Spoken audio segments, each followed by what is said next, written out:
Ready to stop guessing and start growing as a trader? Welcome to Vici Trading Solutions, a community built by real traders for serious learners. We don't just post trades, we teach the why behind every move. With a full education section and daily breakdowns, you'll start seeing the market like a pro. You won't be trading alone. Inside the Vici Discord, you're surrounded by committed traders, from futures pros to rising crypto specialists, all learning and winning together. Gain first access to our exclusive indicators, powerful tools used daily by hundreds across TradingView and beyond. These aren't gimmicks, they're built to sharpen your edge. Each morning, our founder posts a full trading plan for the S&P 500 or NASDAQ and calls out the levels he's watching live. No fluff, just clarity. Education, tools, community. Whether you trade futures, stock, or crypto, Vici gives you the foundation and firepower to grow. Join Vici, trade smarter, conquer the markets. Hey, what's up? Welcome back, everybody. It's time for the S&P Edge. I am your lofty host, Ryan Bailey. We had an amazing day today, and I know it seems crazy because I say that all the time. I'm like, oh, trade plans were great, whatever. But it really, really was. I mean, we had another ridiculous day. And to be honest, the prime level was literally in the title today. So we're going to get to all that. And hopefully I might have a special guest for us today. I'm waiting to see if Rob can connect. We're going to talk about some options goodness as well. So I will keep you posted if he can get in. I'm kind of working on the side. He's showing up a little late. So I didn't want to leave you guys hanging. So with that being said, let me go ahead and pull this up real fast just so we can do the normal to-do here. There you go. For those of you who have not followed me yet, please do so. Ryan Bailey Edge across YouTube, Twitter, Substack, and now TradingView. Got some new indicators on there, and there'll be a couple more coming out this week. You don't want to miss it. We have a new edition or new rendition of an indicator that everyone loved called Algo 1.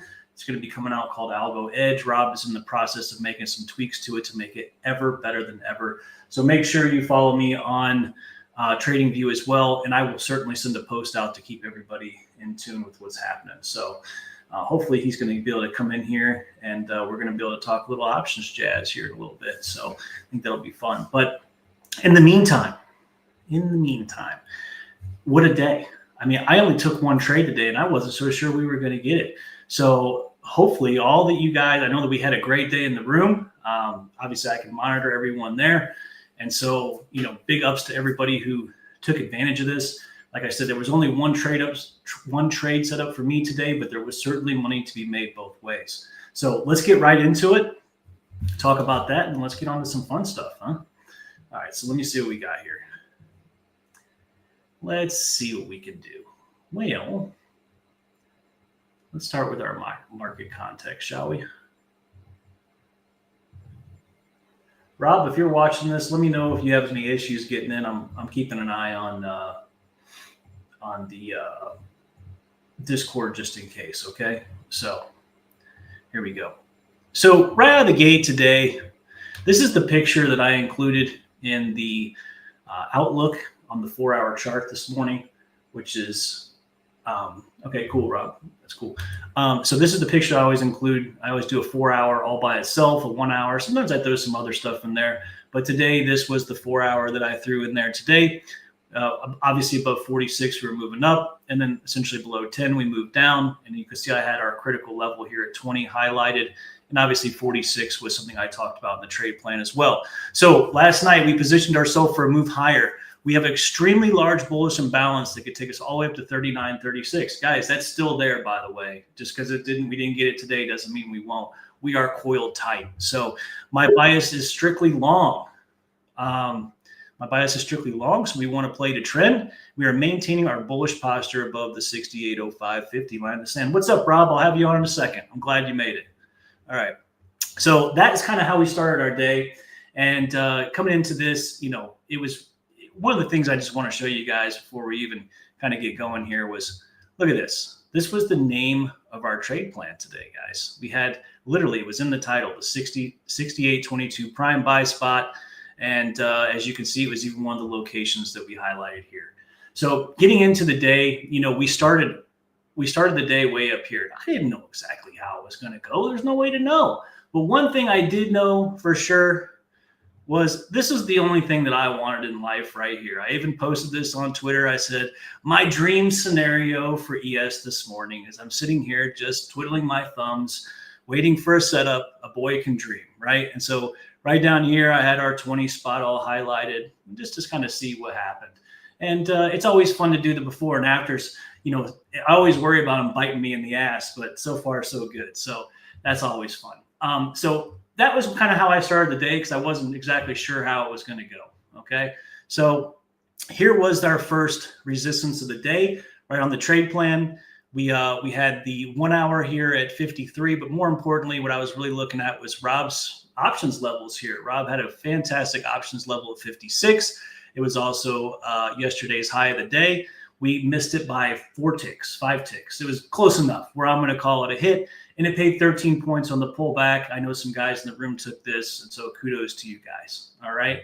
The next thing was really interesting was this was the other level that I pointed out as far as resistance. This is our previous weekly value area high. And as you can see, this is the spot. This is 68.64. This previous resistance sent us down over 60 points last time. I wasn't about to take this area for granted. And this really was the key there, the kicker that brought us all the way down into our buy spot. I actually tweeted this spot that this was working as of right now. And, it was already 25 points into the move. It ended up basically paying almost, what is that? 45 points, 40 points, something like that on the move down. So pretty stinking sexy move there. But one of the interesting things that came into play with that, and I'll just show you this short actually lined up perfectly with our VIX sentiment, right? So right from the analysis and the trade plan, the support to watch is we have a daily at 1635. This is technically untested. Well, we started the day super high up. And so obviously the VIX was continuing to push down. And we came into our daily here basically at 1635, missed it by, a couple cents or whatever. But it was enough. It was close enough.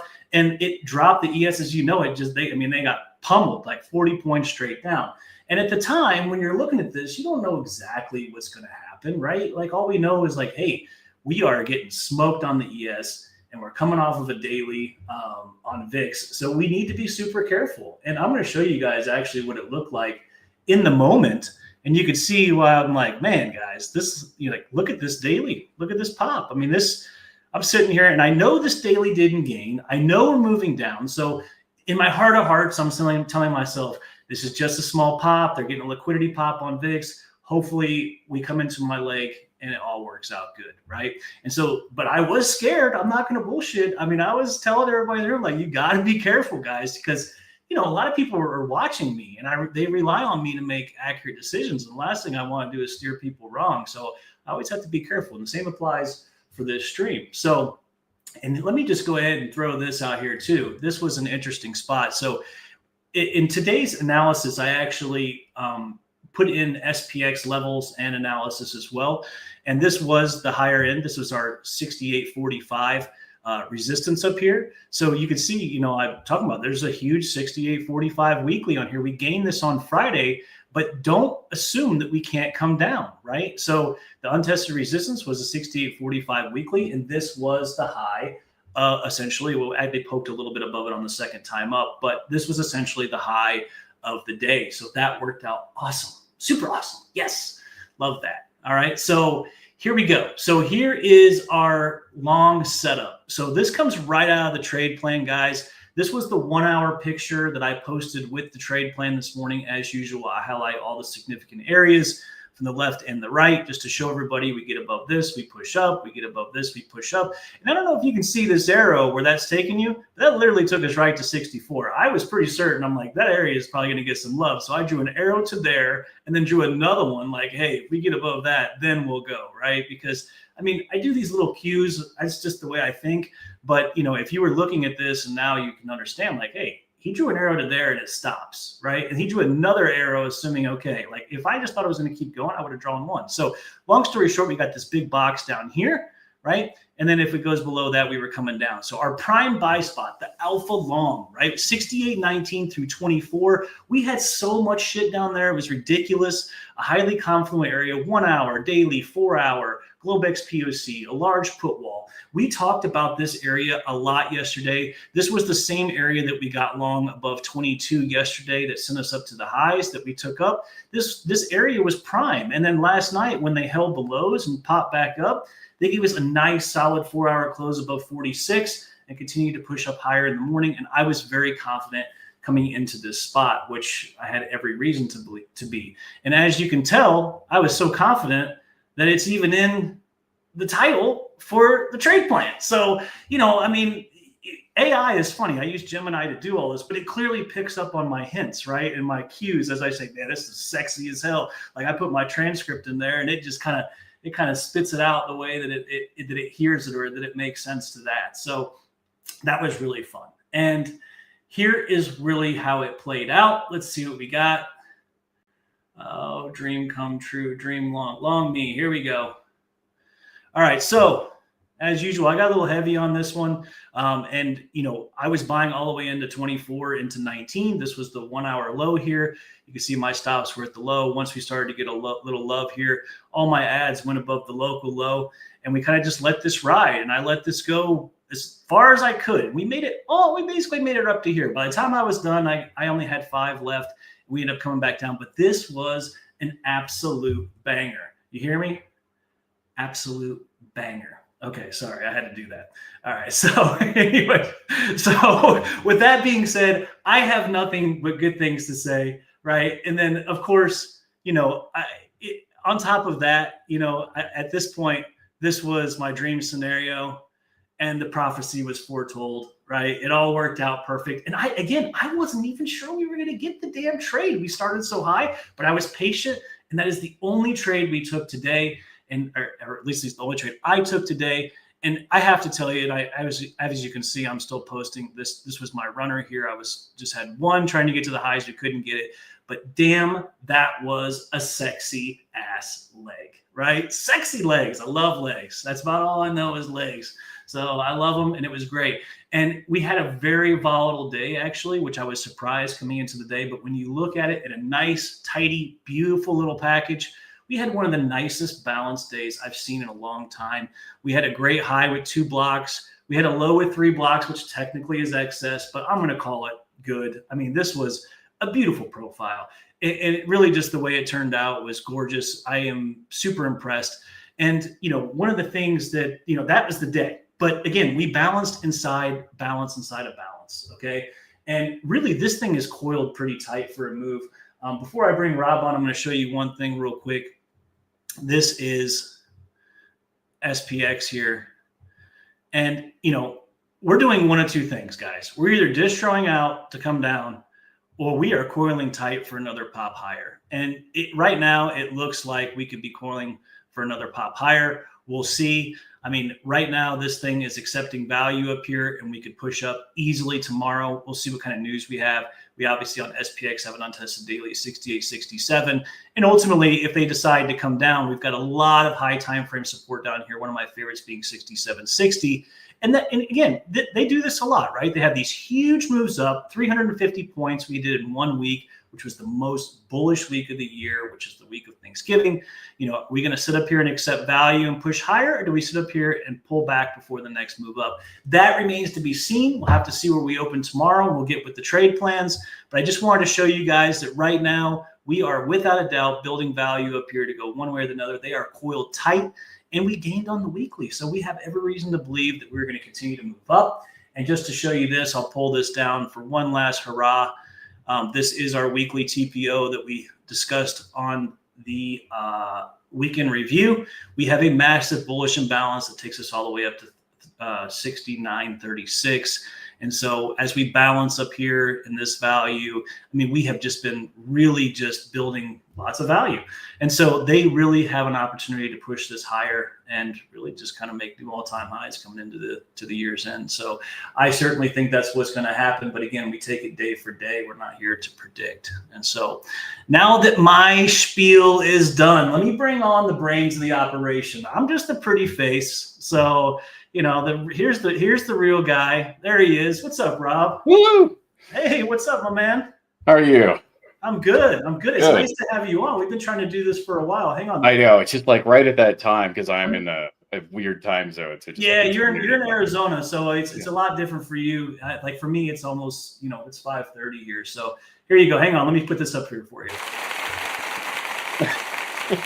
We appreciate you being here. Thank you so much. So a lot of you guys know Rob already, and those of you who don't, this is the man with the plan. Rob is the he's the math guy. So all the indicators, all the option stuff, all this jazz, this is all Rob's expertise. And so I just know how to hit buttons and buy legs. He basically does everything else. And so I wanted to bring you on, Rob, because one of our newest tools that works epic every single day is the options GEX levels that you developed. And you used your own formulas. You kind of made your own. Roll your own GEX. Yeah. Yeah, you rolled your own on this one, man. So I wanted you to kind of get on here and tell everybody, Piper had a good idea. He's like, why don't you make a video about those levels? I'm like, let's do one better. Let's just bring Rob on and have him explain how this shit works. So do you want me to go ahead and pull it up on the screen and you can talk about it? Or Yeah, sure. That's no problem. Okay. All right. So I'll go ahead and I'll let you get started right now and I'll pull this up. Okay. So the genesis of this is it's sort of, we were looking at, for those who don't know, Ryan was a market maker, worked a lot with options in the past. So he's forgotten more about options than I've ever known. So he knows how the tail can wag the dog in the options world, especially, in the past few years where the options market is now bigger than the futures market. So it really, really has a lot of sway over where people are positioned and how people are structuring their trades. So we were talking about, like, how can we leverage the option information that we have to really help set up where the market makers, the people that really can move the market and have the most influence over the market, where are they hedged? Where are they playing? Because if we know where they're at, regardless if something, how well those levels line up, the options market makers have to make trades at those areas. And so that's what we really try to dive into, is what was a way that we could have levels that were straightforward, that we could get out at the beginning of the day, that would line up and give people some confluence with the existing process that we have, and also show where the market makers have to play every day. And we Well, know Rob, there's lots of different, I read a bunch of academic work. There's a bunch of like really sophisticated ways to do like the options level and make synthetic levels and things like that. But what we try to really do is get down and figure out, okay, out of all of that, where are the market makers playing? Where that's the are big they part, hedged? right? You and I tried all kinds of different. I probably have 100 different revs on calculations and how to do this and what works best for. Well, we used Spot Gamma, we used Menthol Q, we used all these different ones trying to I find. used Gex, a couple different Gex level Yep. services, and Yep. looking at them. There were so And many.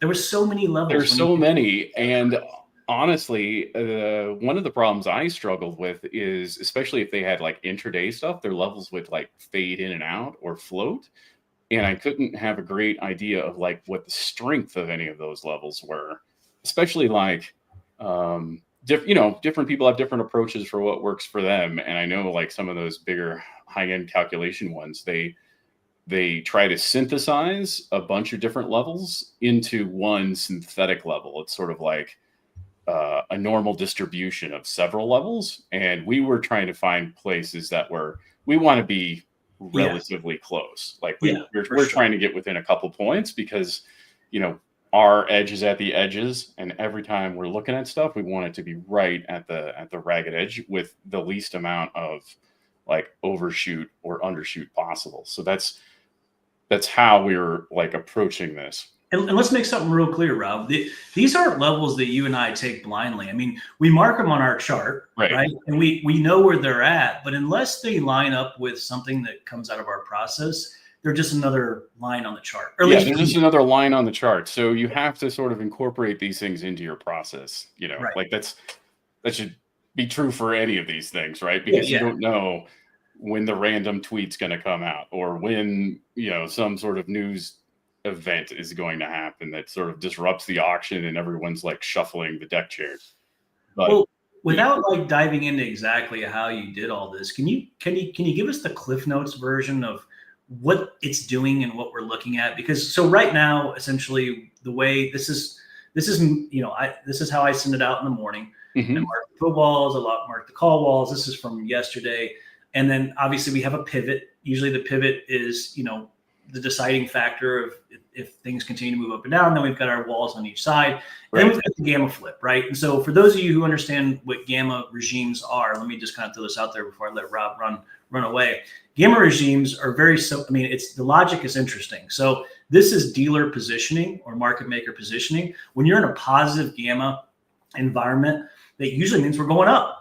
And it's a risk-on environment, and you're looking for longs. So as you can see right now in this picture, the gamma flip was 67.30. So yesterday, obviously, we were looking for longs anyway. The positive gamma reinforces that bias. And then everything kind of gets shaky underneath the gamma flip because we switched from a positive to a negative gamma regime. And then the dealers have to do exactly the opposite of what they were doing before. And so it creates volatility. So when we are in a negative gamma regime, which you'll often see me talk about, like this is negative gamma, this is positive gamma. The reason for that is because when you're in negative gamma, we get a lot more volatility, lots more. And you can usually expect a lot of shorts. Now, here's the flip side to that. Last week, when we rallied 350 points straight up, we were negative gamma the whole time. So, this isn't like a Bible verse. I'm just telling you how it works, right? So the other way I like to think about it is, when you're positive gamma, if you are buying, then the dealers will like sell to you. So I can buy and the market maker will sell. If I'm negative gamma, if I'm selling, the dealer is also selling. And that's why you get this crazy volatility, because their whole book has shifted the wrong direction. And so they're having to go with it. And that's what you get, that crank up in volatility when you're negative gamma. So like when we were buying, dealers were buying last week, and that's why you get this crazy, like asymptotic push higher, because they're not selling against you. They're going with whatever you're kind they're of hedging their the negative gamma doing position. They got to hedge their position. They've got to hedge their positions. And so that you're absolutely right. When you're in positive gamma, especially when you're in uptrend environment, like you're going to expect these nice like smooth marches days. upward, and then when you're negative, like volatility is just going to be super high. Yeah. So, Rob, I'm pulling up just the Excel sheet here. I'm not going to give people too much because there's not a whole lot to see. Shit, I don't even understand half of what you've done. But just tell people what they're looking at. So, like right now, the top is the open interest, right, and the bottom is the GEX exposure. Can you kind of get into that just a little bit without? I mean, we don't want to bore people with the details. Yeah. So basically, we're looking for where the highest amount of volume is, where most of the open interest is for these positions, and where people are playing. And what we're also trying to do, I think what's different than our one thing that's a little different in our approach is we're not just looking at like one options chains. We're looking at monthly options chains, Correct. 0 DTEs, and trying to blend all of that stuff together to create more basically data to then put these levels together. And you're deriving this from SPY, right? Essentially. Yes. So, okay. Right. So we're not actually looking at ES options or SPX options currently today. And the reason that we're not looking at futures options is, again, it's basically the data component. It's just there are options on futures, and the CME has this great website that you can go to and access. But the problem is it gets really thin in terms of how much is traded at the different options level. Meanwhile, if you're, the bigs are all playing in SPY land. And so that's kind of where you have to go. And so we look and try to aggregate and get as much data as we can, because we're talking about trillions of dollars in options. Right. And then what we do is we then take that stuff, and then from where current price is on the SPY, we then map that to the futures, which I think is a nice way of like marrying these things up. Oh, your mapping is sick. The way that it tracks is pretty unbelievable. I was impressed. Just so that everybody knows, Rob has this thing recalculating constantly. And so every time that it moves one tick, I don't know if you guys realize this, but because ES is a derivative, it's constantly flexing in terms of its position, plus or minus the VIX and SPY. And so you have this calculation that basically deals with the compression or expansion of the price away from, let's just call it SPX. Some days it's 13 points away. Some days it's 25 points away. And so the way that this works is that he's built this so that it does the conversion in the ES. And it's, as you can tell, the levels are it constantly adjusts and brings everything into basically our futures world. And especially like areas where things are really out of whack, like rollover, or we've had some big volatility event, and they're further apart. I really like the way this thing just is always kind of snapping the levels to the ES levels.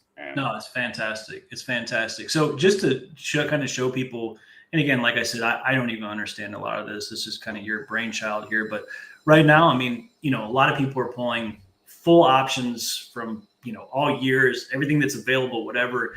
And you've kind of got this narrowed down to the first 2 months and the first 5 0 DTEs. And so we roll off the 0 DTEs. So Monday, we've got the full week of 0 DTEs. And as the week goes on, we start peeling those back, because we found that sort of like the weekly levels are really important in terms of like how much data you're pulling in. And so by Friday, I think we're only pulling in like 1 or 2 days of 0 DTEs.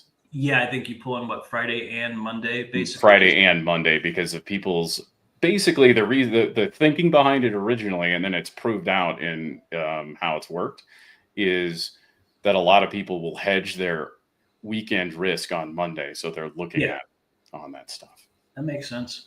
Well, Rob, this has been awesome. I appreciate you coming on and showing us all this. I mean, you kind of came out of left field with this. You surprised me when it was all said and done. And so I've been, grabbing this concept with both hands, obviously, and marking these on my chart every day now. And I hope that people who are following along are also doing the same, because after going through these trade plans and kind of showing everybody the importance of this and how they line up with Confluence, it's proven itself, like you said, over and over again, that these things are pretty solid. So Yeah, I mean, that's what's been amazing to me is like you do know that people have to trade there. Like they literally They have to. their Yeah. rules mandate that they trade in the layer. So as much as we can pull out where the market makers are playing and try to extract that information and track that, I think that gives us some edge. For Well, sure. one of And you the can see that biggest, today. yeah, one of the biggest things that you did, in my opinion, was you found the levels that matter.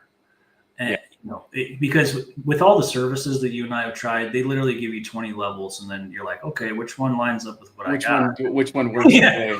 And Oh my why God. is this one more important today than it was yesterday? Like, they're always called something different, and you're like, well, fuck, I don't have any idea. Where is everything and which ones matter and how much of has it changed? And that's why I think that approach of bringing in as much data as we can and then rolling off the 0 DTEs is very unique. Yeah, that's what's up.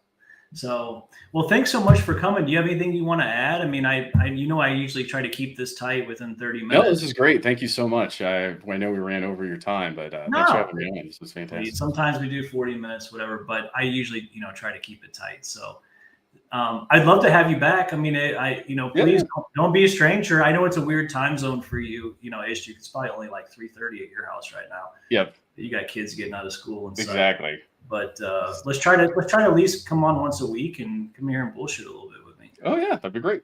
All right, awesome. Well, thank you, everybody. Appreciate it. I hope that answers a lot of questions. And Rob, thank you again for coming on. Thank you. All right, cheers. See you later. Cheers.